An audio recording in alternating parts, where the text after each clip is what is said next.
سب اس کو دیکھ کے خوش ہو لیتے اور نہیں ہو لیتے. میرے محبوب کی جنت کے اندر درجہ بہت بلند ہوگا جہاں کسی کی پہنچ بھی نہیں, مگر میرے محبوب کو سب ایسے پائیں گے جیسے چاند کی روشنی کو پاتے ہیں. اس لیے ہمیں چاہیے کہ اب اللہ چاہتا ہے کہ تمہیں اس دنیا میں کس لیے بھیجا گیا ہے, کہ اس رب کی ملاقات کی خاطر.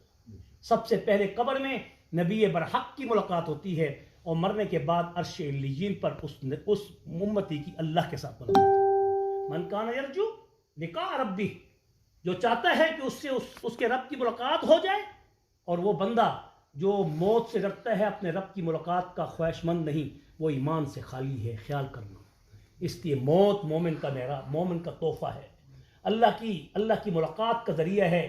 موت مانگی نہ جائے, مگر موت آنے پر اس رب کی ملاقات کی خواہش رکھی جائے. من کان یرجو لقاء ربی, جو شخص چاہتا ہے کہ وہ اپنے رب سے ملاقات کرے, فلیعمل عملا صالحا, پھر اسے عمل صالح کرنے ہوں گے.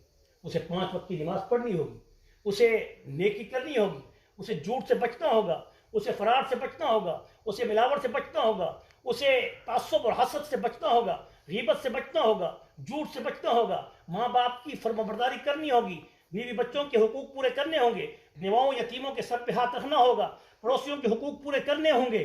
اور ایمان کی خوبصورت جو ایک تعریف ہے جو اللہ نے دی ہے, 5 وقت کی نماز کم سے کم ہر مومن کا ایک ہتھیار ہونا چاہیے. اگر یہ ہتھیار ہے تو کبھی بھی تم گمراہ نہیں ہو سکتے.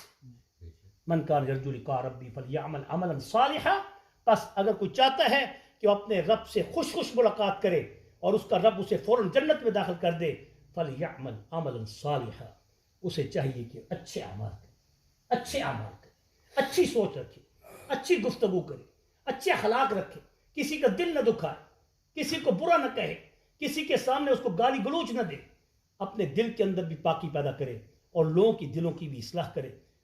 اعمال تھوڑے بھی ہوں گے, اگر دل پاک ہوگا تو وہ اعمال بڑے ہو کے آئیں گے. اگر اعمال بڑے بھی ہوئے اور دل میں ناپاکی ہوئی, دل میں حسد ہوا, دل میں نفرتیں ہوئیں, دل میں تکبر ہوا, تو پھر وہ اعمال ہبا منصورہ ہو جائیں گے. اللہ ہم سب کے اعمال کو ہبا منصورہ ہونے سے بچائے, اور تھوڑے عملوں کو اللہ تعالیٰ ہمارے اخلاص کی برکت سے اس کو بڑھا دے. فلیعمل عملا صالحا ولا یشرک بعبادۃ ربہ احدا. فرق یہ ہے, شرط یہ ہے کہ اگر چاہتے ہو تم اپنے رب کے پاس سچی ملاقات کے ساتھ جنت کے حصول میں, اپنے نبی کی جنت کے قریب, تو پھر تمہیں شرک سے بچنا ہوگا, ادنا شرک سے بچنا ہوگا.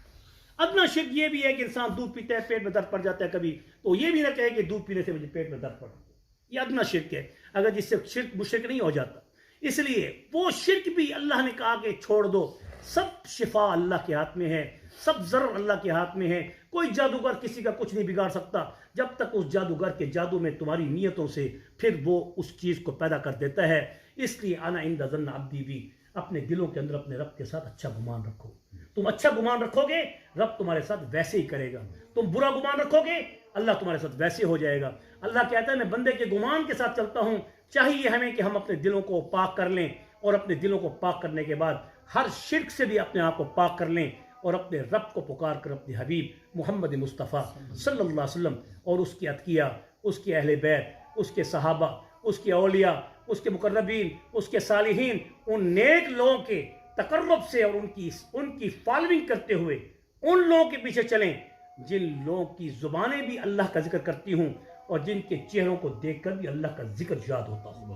یہ ہے نشانی ان علماء کی کہ جن کو دیکھ کر اللہ یاد آئے, اور جن کو دیکھ کر تمہیں دنیا کے چرچے عام ہو جائیں. اس مجلس سے بچ جاؤ جس مجلس میں تمہیں فرقہ واریت ملے, جس مجلس میں تمہیں آپس میں انتشار ملے, جس مجلس میں تمہیں آپس میں فساد ملے, مومن سے لڑائی ملے.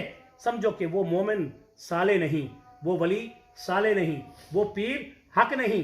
ان کو فالو کرو جس سے تمہیں رب بھی ملے اور رب کی مخلوق سے پیار بھی ملے.